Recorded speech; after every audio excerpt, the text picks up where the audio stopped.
Boa noite a todos. Quarta-feira passada nós iniciamos o estudo da parábola O Paralítico de Cafarnaum e hoje nós vamos dar continuidade. Nós vamos só relatar a história da parábola, fazer um breve resumo e aí nós vamos continuar a partir de onde nós paramos. A parábola do Paralítico de Cafarnaum, ela diz assim, é uma história real, né? Na verdade não é uma parábola não. É uma passagem, é um acontecimento da história de Jesus. Ele estava na casa de um apóstolo, dentro dessa casa tinha muita gente ouvindo o que ele estava ensinando, a porta estava lotada de gente, todo em torno da casa, todo mundo queria ouvir o que ele falava. E tinha nessa região um paralítico, e ele queria chegar até Jesus, mas tinha dificuldade porque ele não andava. O que aconteceu? Sabendo da vontade que ele tinha de se aproximar de Jesus, 4 amigos colocaram ele numa maca improvisada e chegaram até esta casa onde disseram que estava Jesus. Mas havia uma dificuldade de chegar, porque uma multidão cercava Jesus, impedia dele se aproximar. E ele guardava em si a certeza de que se ele chegasse próximo de Jesus, ele podia andar. Um paralítico, hein? Veja só. Aí, o que os 4 fizeram? Eles bolaram uma estratégia, uma maneira de chegar até Jesus. As casas ali na Palestina, naquela época, elas tinham uma escada por trás, do lado de fora da casa, que levava a um sobrado, o teto onde eles costumavam guardar mantimentos, né?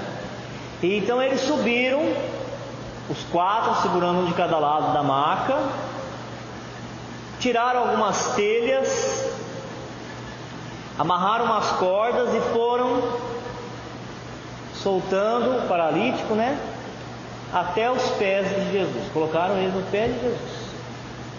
Aí Jesus olha para o paralítico e diz assim: meu filho, seus pecados foram perdoados.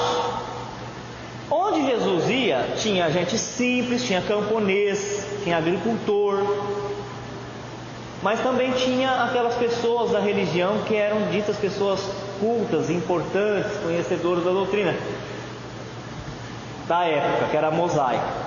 Quer dizer, tinha aqueles que tinham sede do ensinamento e bebia dos ensinamentos, se sentiam confortáveis, sobretudo consolado, porque a maioria era assim, vivia numa situação de quase escravidão, de poucos recursos financeiros, o pouco que tinha pagava muito imposto, era tido como um povo inferior, né? Eram perseguidos, e aquelas palavras de Jesus que vinha falando sobre o reino de Deus, falando que Deus amava todos de forma igual, confortava o coração deles. Mas outros não estavam ali para aprender, estavam para pegar contradição no que Jesus falava, porque para nós Jesus é o Salvador, né? No sentido de que traz uma mensagem, não que nos salva, mas traz uma mensagem que, se for apropriado por cada um, for seguida, poderá nos levar a essa salvação. Mas para o povo não. Ele estava trazendo uma notícia, uma novidade, uma boa nova, né? E para outros ele estava gerando escândalo, desconfiança, porque estava falando uma coisa diferente daquilo que vinha sendo falado há muito tempo. E na hora que Jesus fala, os seus pecados foram perdoados, os escribas, que eram os que escreviam as escrituras sagradas, e porque escreviam, tinham ela no decor, escreviam muito, passavam várias vezes, faziam várias cópias, eles não chegaram a falar, a comentar. Agora eu pergunto, quando a gente está em algum ambiente, e o ambiente é hostil, que as pessoas não estão concordando com aquilo que a gente está falando, ou não estão concordando com a nossa conduta, precisa da pessoa falar alguma coisa? Não precisa, a gente sente. Imagine Jesus com a dupla vista dele, né? Ele via a alma da pessoa, lia o pensamento. Então ele nem precisou que os escribas pronunciassem palavra. Ele sentiu a insatisfação, o incômodo dos escribas, porque eles pensavam assim: quem esse homem pensa que é para perdoar o pecado dos outros? Se está lá nas escrituras sagradas que só quem pode perdoar é Deus. ele é o quê? Um blasfemo, está blasfemando, ele é um herege, e era muito sério. Ser herege, ser blasfemo, a pessoa podia ser condenada, julgada e condenada, e condenada à morte, como ele foi mais para frente, né? A crucificação era a condenação que se dava para um criminoso mais terrível, um criminoso que tinha feito uma coisa muito grave, e a pena que Jesus recebeu foi a cruz, a crucificação.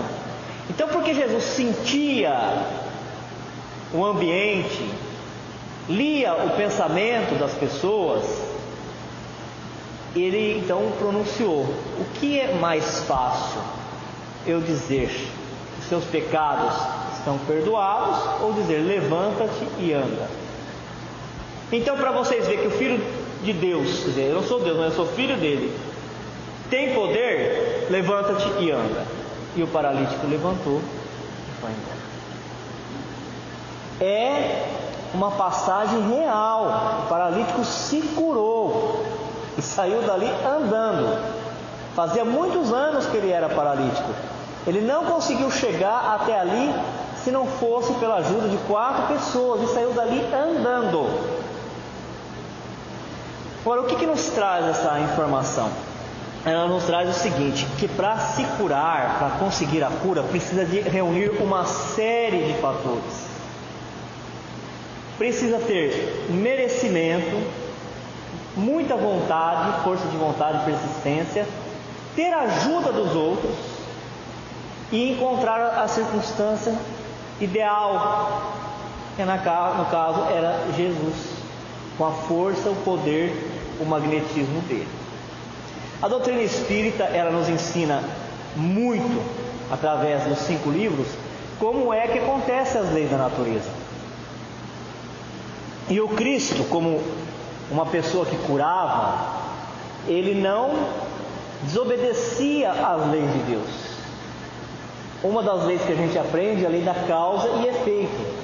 Para tudo que existe, mesmo que a gente não consiga encontrar a resposta, tudo tem uma causa. Pode ser que naquele momento que a gente está vivendo aquilo, está presenciando, está vendo, nós não conseguimos remontar a causa, mas tem. Tem situações na nossa vida que a gente até chega a pensar, fala assim, mas será que para isso também tinha causa, né? Será que para isso também isso também tinha que acontecer? Mas tudo tem uma causa. É que a nossa capacidade para agora, para este momento, ela é limitada, ela tem limite. Então o que Jesus tinha visto? Ele olhava para aquele paralítico, ele via ali um espírito que estava num processo de cura reencarnatória. As reencarnações, muitas vezes, ela é a própria cura da pessoa.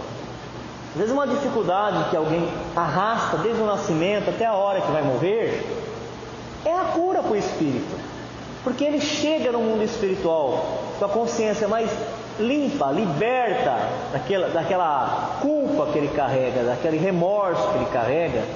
E aí então, tendo experimentado aquela dificuldade sem reclamar, sem se lamentar, sem se revoltar, fica liberado para dar continuidade nas próximas encarnações e fazer dessas outras experiência melhor sucedida, né? Possa evoluir mais, que possa crescer.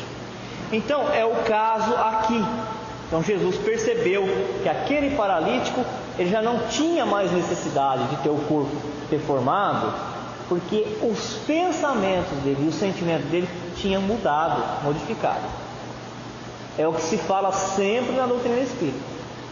Se não mudar a causa que gera o problema aparece de novo, ele volta. E a causa dos problemas da humanidade é sempre o orgulho e o egoísmo. Todo problema que existe tem orgulho e tem egoísmo. Se olhar com cuidado, se pegar uma lente, ampliar, você vai ver que por trás de qualquer problema, seja de saúde física, seja de relacionamento, qualquer uma, de conflitos, de guerra, a causa é o orgulho e o egoísmo. Dizem as tradições espiritualistas que os outros planetas onde existe humanidade igual a nós, um pouquinho diferente, né? Os filmes falam que é um pouquinho verdinho, a gente não sabe. Mas uma coisa nós sabemos, o padrão é o mesmo. Cabeça, tronco, 2 braços, 2 pernas. Tem um monte de planeta aí que tem humanidade. Diz que eles conhecem a gente como o símbolo da cruz. Porque de todos os planetas, o grupo de humanos que por causa do orgulho e do egoísmo adotou, escolheu por sofrer para evoluir, foi o planeta Terra. Tantas oportunidades que já foram dadas para esse planeta, mas sempre abriu mão e sempre escolhendo o caminho do sofrimento, porque ele não é o único para crescer. O espírito precisa sofrer para ele crescer? Não. Ele vem de primitivo, depois ele desperta a razão, a consciência, ele vai evoluindo, ele pode evoluir sem sofrer, mas o da Terra escolheu sofrer, e várias vezes. Alguns sofreram onde estava, no planeta onde estava, veio para a Terra e por causa do orgulho e do egoísmo, continua sofrendo. E não duvidem se não continuará sofrendo em outro planeta, quando a Terra passar pela regeneração. Endurecimento de coração. Né? Então aqui também nós podemos enxergar, não é só o paralítico com o problema físico. Nós podemos ver também as deficiências da alma, porque tem muita gente que tem o corpo perfeito, mas tem a paralisia na iniciativa, não tem iniciativa. Nunca se sente preparado para ajudar ninguém, para fazer nada. É a paralisia. Encarna uma vez, encarna outra vez, e não faz nada. É o paralítico da alma. E o cego é aquele que tem os olhos, mas não quer enxergar a necessidade, né? Não quer enxergar, reconhecer tudo aquilo que já recebe de Deus em sua vida. Então vamos lá, agora relacionando com a parábola.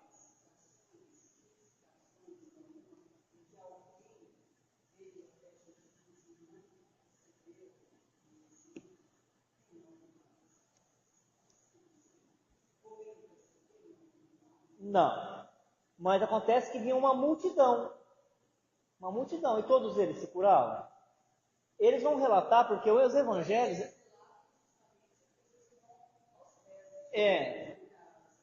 chegam. Sim. Porque a gente entende aí que chegar até Jesus é chegar no entendimento, na compreensão. Porque hoje nós não temos mais contato com a pessoa de Jesus, né? Mas nós chegamos até Jesus através da compreensão. Quer dizer que está replicando, está multiplicando. Cada um que conseguiu entender a mensagem do Evangelho e vai passando adiante, mesmo aquele que está recebendo agora e não chegou perto de Jesus fisicamente, e ele está entendendo o que o Jesus ensinou e está fazendo, ele está chegando.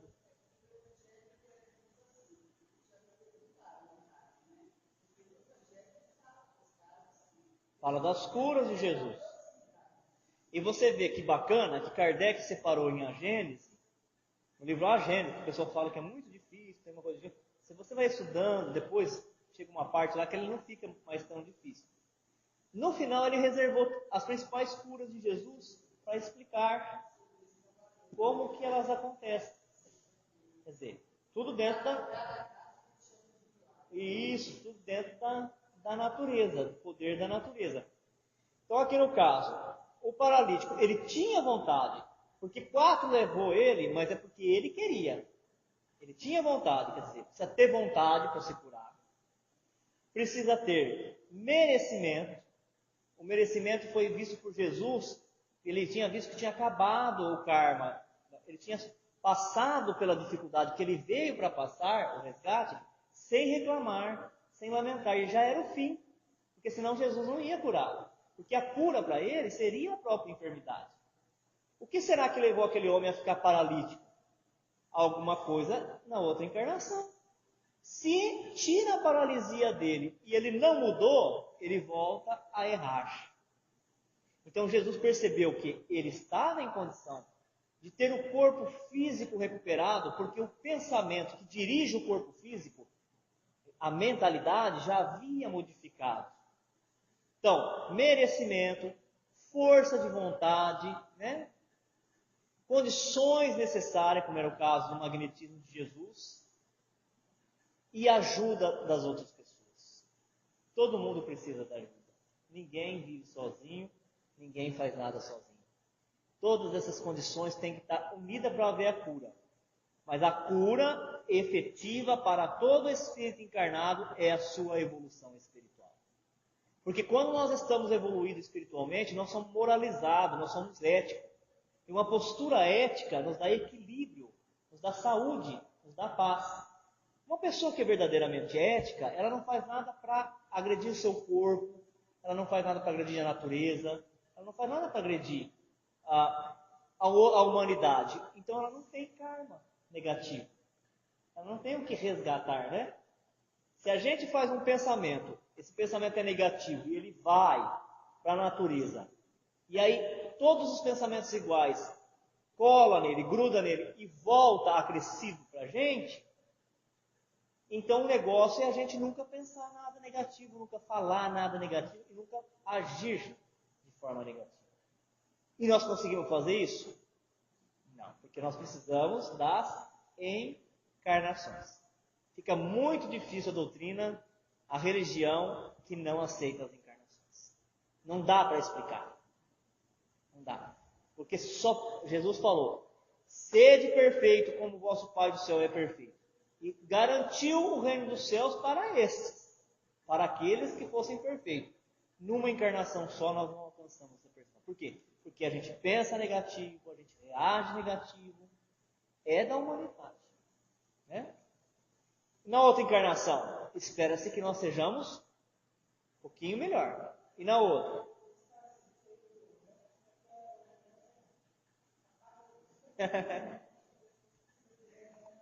Então, a partir daí que nós vamos continuar hoje.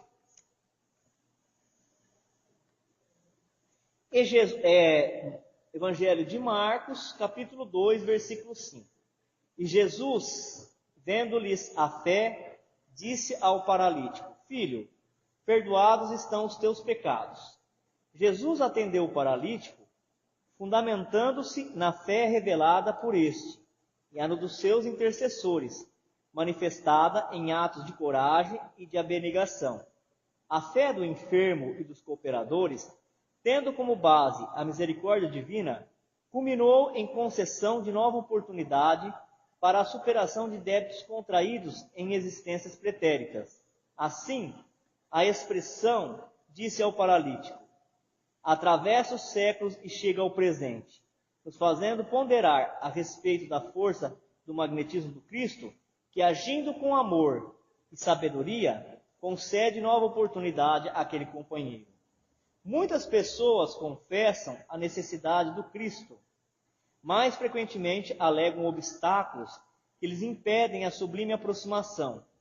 Todavia, para que nos sintamos na vizinhança do Mestre, como os legítimos interessados em seus benefícios imortais, faz-se imprescindível estender a capacidade, dilatar os recursos próprios e marchar ao encontro dele, sob a luz da fé viva. Então nós estamos agora aqui tendo essa oportunidade de ir em busca de Jesus, de nos aproximarmos, como nós dissemos. Não é mais da pessoa de Jesus, é do Evangelho de Jesus, é dos ensinamentos dele. Mas nós não fazemos completamente aquilo que tem que fazer. O que acontece? Desencarnamos e chegamos no mundo espiritual na condição de paralíticos do espírito. Não temos mais corpo físico, não temos mais carne, mais massa, mas paralítico no mundo físico. Por que nós chegamos paralíticos lá? Porque para poder se deslocar bem, andar bem, movimentar-se bem no mundo espiritual, tem que ter recursos mentais e morais. Um espírito que não tem ideias boas, que não desenvolveu, não adestrou as suas potencialidades da alma, porque quando a gente morre o corpo não vai, da alma, chega no mundo espiritual como paralítico. O que os espíritos que se comunicam conosco falam? Eu não consigo enxergar, eu estou na escuridão, eu não consigo sair daqui. E os outros conseguem chegar nas cidades espirituais e dar continuidade à sua evolução. Aí então, o Cristo nos concede uma nova encarnação e a gente volta, continua da onde nós paramos, com as nossas dificuldades. Mas isso não é uma punição. Isso é um chamamento a melhorar, a evoluir, a progredir. Se nós enfrentamos as nossas dificuldades, com a ajuda dos benfeitores, esses 4 que carregam a maca são os espíritos benfeitores. Ninguém encarna sem ter um grupo para endossar a encarnação. Vai encarnar alguém aqui, nós vamos desencarnar, nós vamos ficar um tempo no mundo espiritual, nós vamos encarnar. Nós precisamos trabalhar lá para ganhar um grupo de espíritos que vão endossar a nossa encarnação. Por isso que não tem como dar tempo. Quanto tempo um espírito fica desencarnado antes de reencarnar? Não existe um tempo fixo. Para alguns, algumas horas, para outros anos e outros até séculos. Se a nova encarnação é sempre uma oportunidade da gente vencer o mal, vencer um vício, ela tem que ser planejada, ela tem que reunir condições. Às vezes até reencarnam pessoas que vão dar suporte, e depois de elas estarem encarnadas, aí planejam a nossa encarnação. São os 4 que carregaram a maca, carregando o paralítico até Jesus, são nossos guias. Os nossos guias que vêm, nossos anjos, há séculos nos carregando através da indução, da sugestão, das orientações, para que a gente chegue até Jesus. Se nós chegarmos, nós seremos curados. A afirmação de Jesus ao paralítico, filho, perdoado estão os teus pecados, expressa que ele, o Cristo, estava ciente do novo estado de alma do enfermo. Filho é expressão carinhosa, aplicada ao homem renovado pelas provações, mas capaz de refletir os ensinamentos de Jesus nas suas ações e exemplificações do bem. Sabe este que pela sua atividade no bem pode provocar efetiva mudança de comportamento, desvinculando-se dos fulcros de sofrimento que o mantém prisioneiro na esteira das vibrações kármicas. Nesse sentido, o perdão só pode ser decretado quando se conhece a extensão das causas e dos efeitos, dos agravantes e dos atenuantes que marcam o processo evolutivo de cada pessoa. A respeito, informam os espíritos superiores que o perdão é medida de inteligência e bom senso que nos desoneram de vinculações complexas e indesejáveis. Allan Kardec nos dá uma explicação clara do significado das palavras do Cristo. Perdoados estão os teus pecados. Por meio da pluralidade das existências, ele, o Espiritismo, ensina que os males e aflições da vida são muitas vezes expiações do passado, bem como que sofremos na vida presente as consequências das faltas que cometemos em existência anterior, e assim, até que tenhamos pago a dívida de nossas imperfeições, pois que as existências são solidárias umas com as outras. Se, portanto, a enfermidade daquele homem era uma expiação do mal que ele praticara, o dizer-lhe Jesus, teus pecados te são redimidos, equivalia a dizer, pagaste a tua dívida, a fé que agora possuis, elidiu a causa da tua enfermidade. Consequentemente, mereces ficar livre dela. Então, os escribas ficaram revoltados com Jesus, mas porque eles não entendiam o que Jesus estava falando.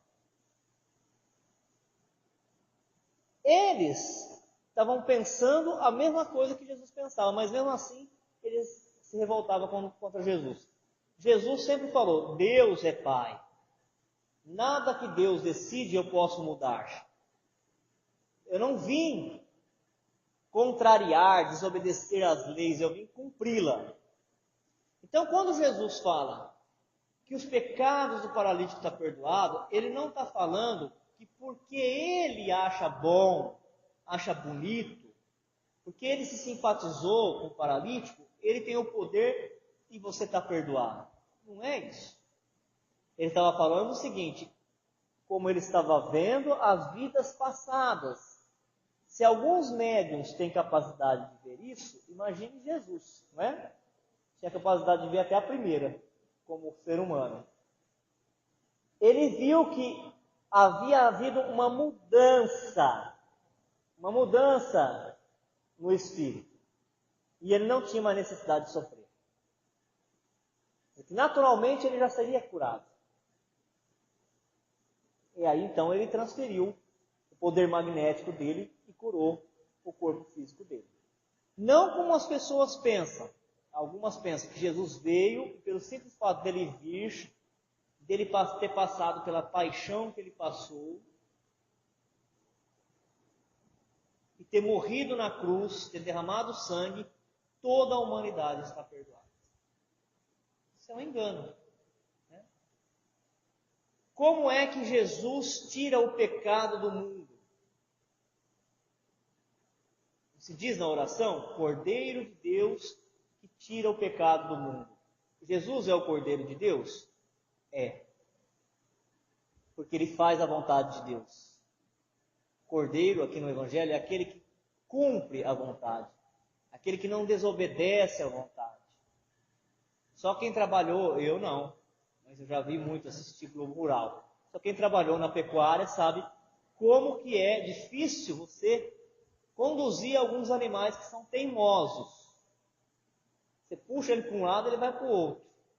Né? E alguns têm empaca. Quando a gente era criança, tinha as histórias de empacar. A gente ia andar de charrete, aí o pessoal que tinha sítio. Mas tinha um animal que passava, chegava perto de um mataburro, ele não passava perto daquele mataburro. Chegava perto de um eucalipto, ele não passava. Aí tinha as lendas, né? Do que tinha acontecido naquele lugar, que o animal tem a sensibilidade de enxergar. Mas tem uns que são teimosos mesmo. E além de não ir para o caminho que é a trilha certa, ainda vem de cabeçada em cima da gente. E o cordeiro não, é aquele animal fácil de você conduzir. Ele segue o caminho certo. Ele não oferece resistência ao condutor. Deus é o condutor e Jesus é o Cordeiro de Deus, porque executou toda a vontade do Pai. E ele só tira o pecado do mundo para aquele que se aproximar, chegar nos pés dele. Nos pés do ensinamento, da compreensão e realizar. É assim que acontece. Então, aquele paralítico, ele já tinha condições de se curar. Eu lembrei agora, falando de cura, do Jerônimo Mendonça, de Tuiutaba.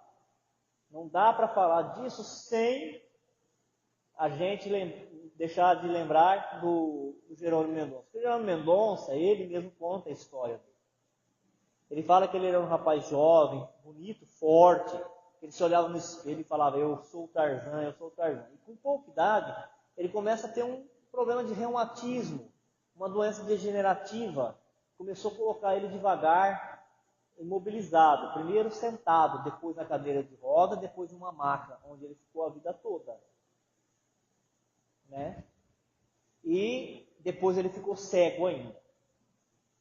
Tinha que ser colocado numa posição ortopédica, numa inclinação exata, a cama feita própria para ele, porque se fosse um pouquinho mais para baixo, um pouquinho mais para cima, ele desencarnava.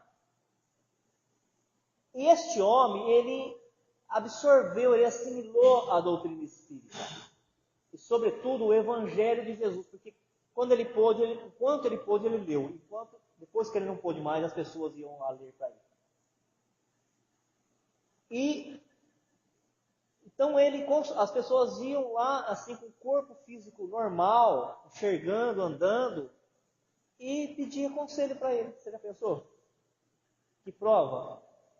Você pegar uma pessoa que está paralisada, completamente paralisada na cama, e cego, que não conseguia fazer nada sem depender dos outros, e sentir uma dor tremenda, e as pessoas chegar lá e falar assim, eu estou chateado, Jerônimo, porque eu larguei o namorado,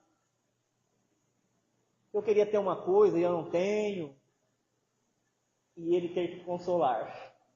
E ele consolava. E ele se curou, gente? Fisicamente ele se curou? Não é do jeito que a gente pensa.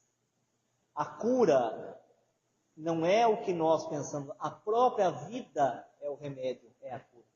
Enquanto nós não mudarmos por dentro, nós não estaremos curados. E olha que ele conviveu com os médios de maior potência, né? De efeito físico, de cura. O Arigó, o próprio Chico Xavier. Tem uma história belíssima dele com o Chico Xavier, que diz que um dia ele começou a ter uma hemorragia e brotava o sangue igual uma rosa, né? Tanto sangue que brotava dele. E ele não queria morrer sem se despedir do Chico. E uns colegas dele, um amigo lá com mais posse, então pôs ele dentro de um avião e levou até o Chico. E aí então o Emmanuel falou para o Chico: olha, o Jerônimo, ele não precisa desencarnar agora, mas se ele não mudar a forma dele pensar, ele vai desencarnar. Porque sabe o que está fazendo ele ficar doente assim? Ele aceitou o coitadinho.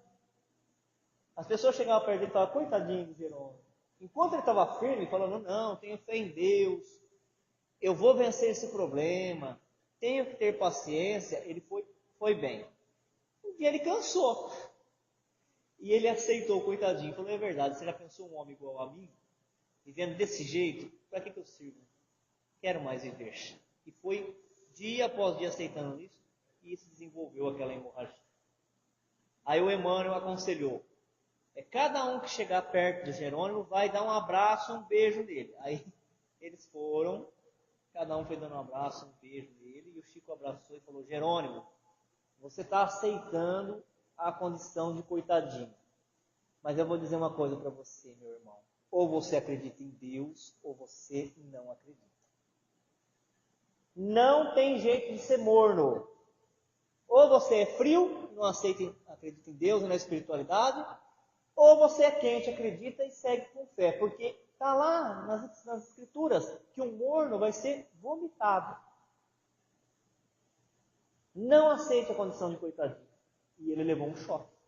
E saiu daquele pensamento fixo e entendeu o recado.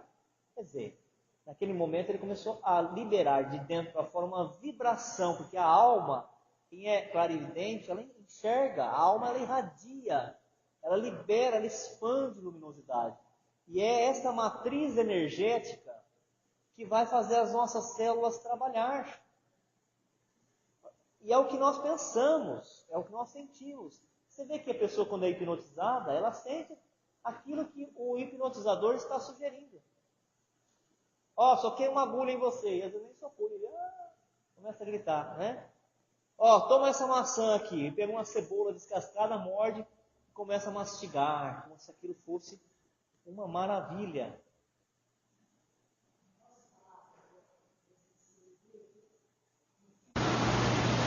Só mais um versículo hoje.